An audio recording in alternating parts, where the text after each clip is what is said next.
மடியில் வைத்து விளையாட மழலை வர வேண்டும் என்று பார்வதி அம்மா தவம் இருக்கும் பொழுது பார்வதியால் தவசு இருப்பது எரிந்து கொண்டா பகவான் சிவபரமா. சரி, அது எப்படி வர தெரியுமா? எப்படி? காலை நல்ல வாகனத்தில் கரை கண்டன் ஏகி வாரா. காலை நல்ல வாகனத்தில் கரை கண்டன் ஏகி வாரா. காலை நல்ல வாகனத்தில் கரை கண்டன் ஏறி வாரா. காலை நல்ல வாகனத்தில் கரை கண்டன் ஏகி வாரா. கையில் படு ஆயிரமோ ஆயிரமோ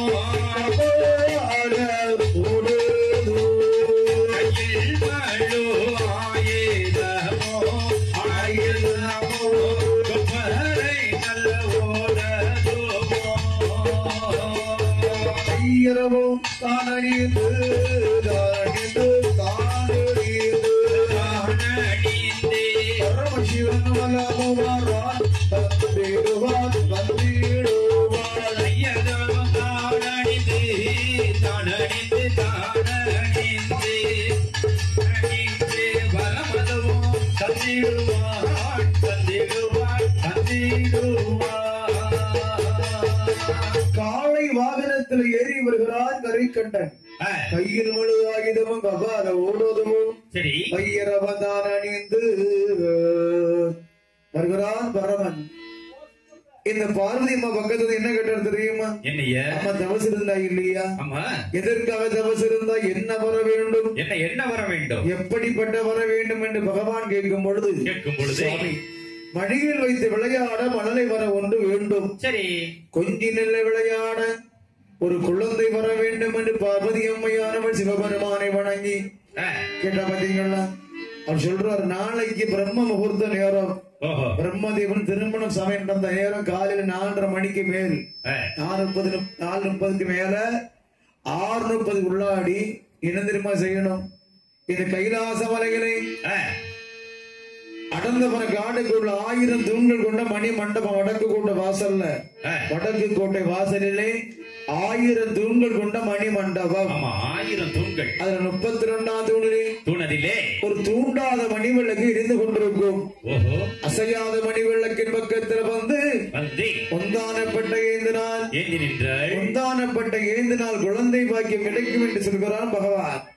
அந்த வார்த்தை கேட்டு பார்வதி அம்மையானவள் என்ன செய்கின்றாள்? குழந்தை வர வேண்டும் என்று நீராடி பட்டுடுத்தாள்.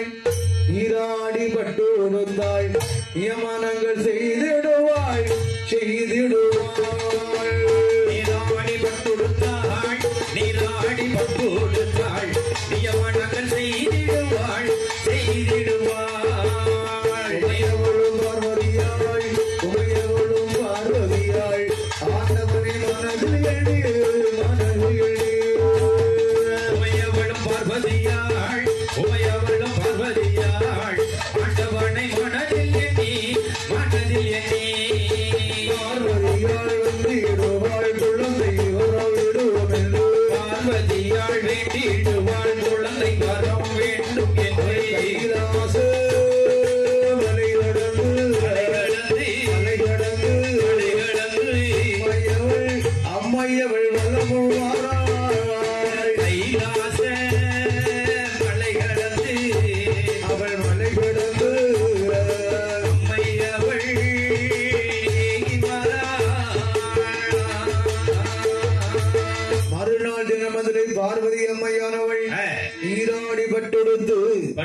நீராடி பட்டொடுத்து நியமனங்கள் செய்து 1000 தூண்கள் கொண்ட மணி மண்டபம். என்ன தெரியுமா? 1000 தூண்கள் கொண்ட மணி மண்டபத்திலே 32ஆம் தூணிலே ஒரு தூண்டாவது மணி விளக்கு எரிந்து கொண்டிருக்கும். சரி, அசையாத மணி விளக்கு பக்கத்தில் வந்து மந்தானைப்பட்ட ஏந்தினால் குழந்தை பாக்கி கிடைக்கும் சொன்னார் பாத்தீங்களா? சரி, அந்த வார்த்தை கேட்டுக்கொண்டு பார்வதி புறப்பட்டு வருகிறாள். வடக்கு கோட்டை வாசலிலே ஒவ்வொரு தூணாக எண்ணி பகவான் உரைத்தது 32ஆம் தூணு. கண்ணில் கண்டு கொண்டாள் பார்வதி அம்மையானவள். கண்ணில் கண்டு ஓ நமச்சிவாய சிவாய மந்திரத்தை உச்சரித்து முந்தானப்பட்ட ஏந்துகிறாள். முந்தானப்பட்ட ஏந்தும் பொழுது பகவான் கொடுக்கணும் மதியங்களா? குழந்தை பாக்கியம் கொடுக்கும் என்று பார்வதிக்கும் தெரியாமல்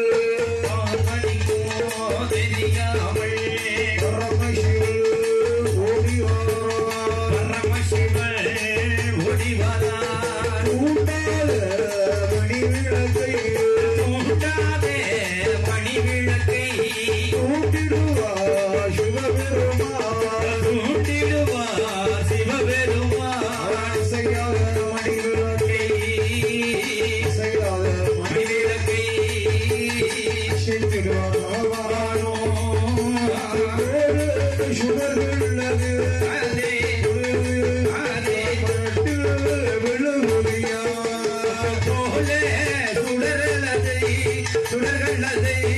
அவள் மடியில் விழுகுதையா போலே சுடர்களது சுடர்களது அவள் மடியில் விழுகுதையா அசையாத மணி விளக்கை அசையாத மணி விளக்கை அசைத்திடுவான் பகவானோ கைலாச மலையதில கைலாச